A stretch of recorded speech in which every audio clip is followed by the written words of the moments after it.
Students, in the last session, we had learnt about the electric field, resultant electric field due to a dipole along two positions.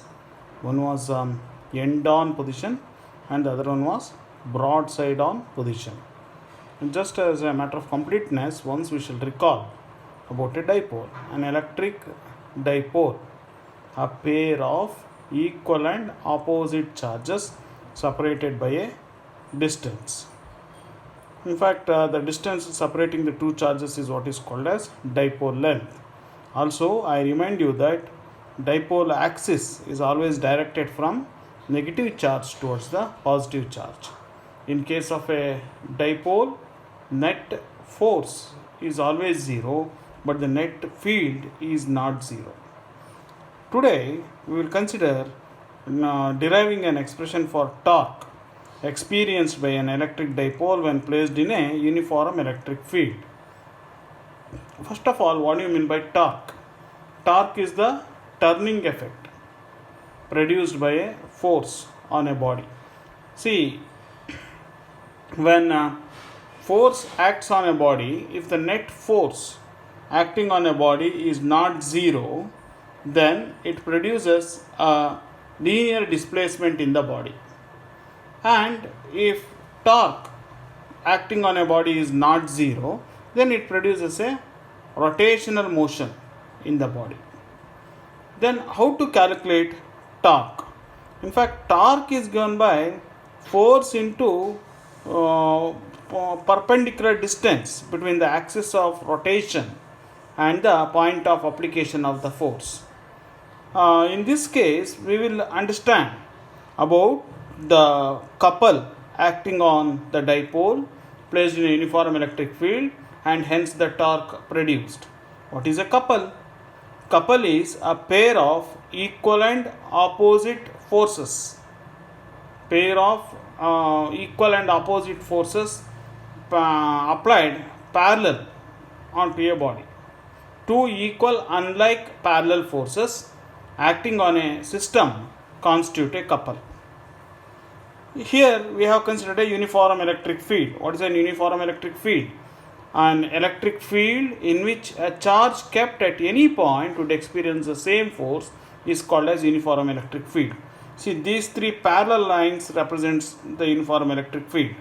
We have a dipole here, AB, which is placed in the uniform electric field. The axis of the dipole makes an angle theta with the direction of the electric field. So the charges are minus q and plus q kept at the points A and B. 2a is the dipole length separating the two charges. Mind that the axis of the dipole makes an angle theta with the direction of the electric field. When you keep a charge in an electric field, it experiences a force.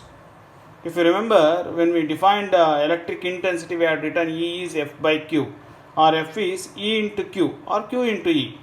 The force experienced by the charge plus Q placed in the electric field is Q into E in the direction of the electric field.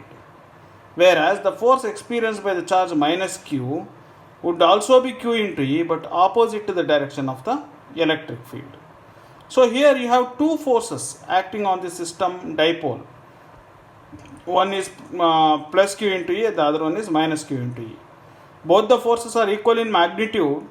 They are acting in opposite directions, but they are parallel to each other. So this constitutes a couple, a pair of equal unlike parallel forces acting on a system constitutes a couple. What is the effect of couple on a body? To produce torque, that is the rotational effect. So now we will consider deriving an expression for the torque acting on this dipole placed in the uniform electric field. Just I have drawn these dotted lines here. I have just extended this force to AC and I have drawn a perpendicular here from B. So the angle made by these two dotted lines here is 90 degree. And these two are corresponding angles. This is theta, even this will be theta. Now here torque is given by force into arm of couple. Arm of couple is the perpendicular distance between the two forces. here is one of the forces and here is the other. This is the perpendicular distance BC. So torque is going to be QE into BC, that is torque is force QE into arm of the couple is BC. So now in order to calculate BC, I have considered the triangle ABC. In triangle ABC, it's a right angle triangle. Sin theta is opposite side by hypotenuse. So it is AB. Opposite side is BC, BC by AB. Or BC is what is called as AB sin theta. So here I can write it as AB sin theta. AB sin theta. So torque is QE into AB. What is AB? It is nothing but dipole line 2A. 2A sin theta. Or torque is 2A into Q into E sin theta. Understand that 2A into Q is nothing but dipole moment. So here it is 2A into Q represents dipole moment P, which is a vector quantity, the magnitude of either of the charges and dipole length. So 2A into Q represents P E sin theta. So vectorially we may write torque is a vector quantity, vector tau is. You know that even dipole moment is a vector quantity, vector P into vector E. Here this is written as cross. It's the cross product of dipole moment and electric field. So vector tau is given by the cross product of P and E. Vector tau is vector P cross vector E. P is the dipole moment of the dipole and E is the electric field. Now we have to also know that if theta is 0, then the dipole will not experience any torque. See, in fact the effect of torque is to, it is trying to bring the dipole or turn the dipole in the direction of the electric field. You can look at the two forces. These two forces try to rotate the dipole in the direction of the electric field. When the dipole axis is placed along the direction of the electric field, theta would become 0. If theta is 0, then torque will be 0. Whereas if theta is 90 degree, torque will be maximum. Torque will tend to align the dipole within the direction of the electric field. The torque is 0 when dipole moment P is along the direction of E. And when the dipole is placed in a non-uniform electric field, already I have told you, if you place it in a non-uniform electric field, then it so happens that the net force will also be there. The net force will not be 0 and even the torque will not be 0. So the dipole experiences both the force and the torque. Force produces translatory motion, whereas torque produces rotatory motion. When a dipole is placed in uniform electric field, it only experiences torque, but the net force is 0. So torque on a dipole becomes 0 when it aligns itself in the direction of the electric field. Just we observed it, that is when theta is 0. And torque becomes maximum when theta is 90 degree. When theta is 0, the dipole is said to be in stable equilibrium.